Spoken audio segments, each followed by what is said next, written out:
நம்ம விஸ்வநாதாசன் ஒருத்தர் இருந்தார், நாத நடிகர். அவர் முருகனா நடிக்கிறவர். வெள்ளைக்காரனை எழுத்து பாடுறாரு.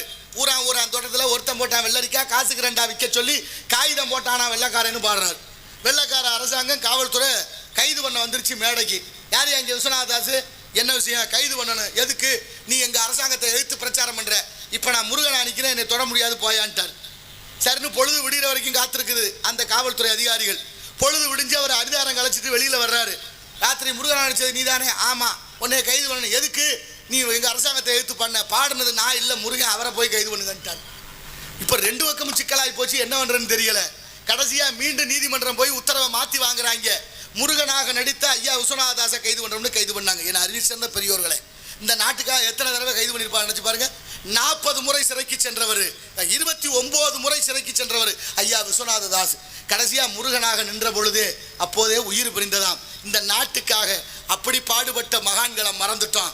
10 பைசாவுக்கு பிரயோஜனம் இல்லாதவங்களை தூக்கி கொண்டாடிக்கிட்டுறான். இங்கே கொண்டாடி பிரயோஜனம் இல்லை, கொடி பிடிச்சி கோஷம் போட்டு கோவணம் இல்லாமல் போயிட்டான். அவன் கோட்டையில் ஏறி நம்மளை திரும்பி பார்க்காம போயிட்டாங்க. நம்ம கண்ணத்துக்கு பெரிய இடத்து பொல்லாப்பு. அடுத்து ஒருத்தர் திருச்சி காதர் பாட்சா ஐயா, ஹார்மோனிய கலையரசு, திருச்சி உறையூரில் பிறந்தவர். அவர் என்ன பண்ணுறாரு, அவர் மேலே ஒரு கொலை வழக்கு, அந்த கொலை வழக்கில் குற்றவாளின்னு நீதி தீர்ப்பு சொல்லி தூக்கு தண்டனை நிரூபிச்சாச்சு. தூக்கு மேடைக்கு வந்தவர் என்ன, நதியோரம் பாடணுமா, எவ்வளோ பெரிய கதையை சொல்கிறேன் உங்களுக்கு, நதியோரம் பாட்டு கேட்குது.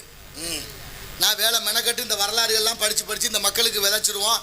பாட்டு தான் எல்லாரும் பாடுறாங்களே, இந்த அறியாத மக்களுக்கு ஏதாவது சொல்லிட மாட்டோமா, இந்த மக்கள் கொஞ்சம் புரிஞ்சுக்கிற மாட்டாங்களான்னு கவலைப்படுறேன். அண்ணே நம்ம ரசிகர் தான் அவரு, தெரியல இருந்தாலும் எப்போ கேட்கணும்னு இருக்குல்ல, அதுக்கு சொல்கிற கதையை கவனிக்கணும். நீங்கள் உங்களுக்காகத்தான் சொல்கிறேன். என்னிலும் இளைய தம்பிமார்கள், நாளைக்கே எனக்கு மரணம் வரலாம், நான் இல்லாமல் கூட போகலாம். நான் விதைத்த விதை ஒரு நாளும் உறங்காது என்பதை உணர்ந்து கொள்ளுங்கள். நல்ல சரித்திர சான்று. ஐயா காதர் பாட்சாவுக்கு கொலை வழக்கு தீர்ப்பு சொல்லியாச்சு, தூக்கு மேடைக்கு கூட்டியாந்தாச்சு. தூக்கு மேடையில் கடைசி ஆசை என்னன்னு கேட்குறாங்க. கடைசி ஆசையை கேட்ட உடனே அவர் சொல்கிறாரு, எனக்கு என்னையும் ஆசை இருக்கு, என் நாட்டையும் என் மக்களையும் என் மண்ணையும் தவிர என்னுடைய ஹார்மோனிய பொட்டியை கொடுங்க, கொஞ்ச நேரம் வாசிச்சுட்டு வர்றேன்னாரு. கொடுத்தாக ஹார்மோனிய பொட்டியை அந்த மேடையில் வாசிக்கிறாரு. மேடையில் வாசிக்கும் போது என்ன பாட்டு பாடினாரு ஐயா இஸ்லாமியர் காதர் பாட்சா, முருகன் மேலே பாடுறாரு. சுருளிமலை வேளா உன்னை தோற்கரித்தேன் சுப்பிரமணிய பாலா என்று காவடி சிந்து மெட்டில் பாட பாட பாட சிறைத்துறை அதிகாரிகள் அந்த பாட்டுக்கு மயங்கி மகுடிக்கு மயங்கின பாம்பு போல உட்காந்துட்டாங்களாம். பாட்டு முடிகிற போது நேரம் கிடந்துருச்சு, தூக்கில் போட முடியலை. கூட்டிகிட்டு நீதிமன்றத்துக்கு போகிறாங்க.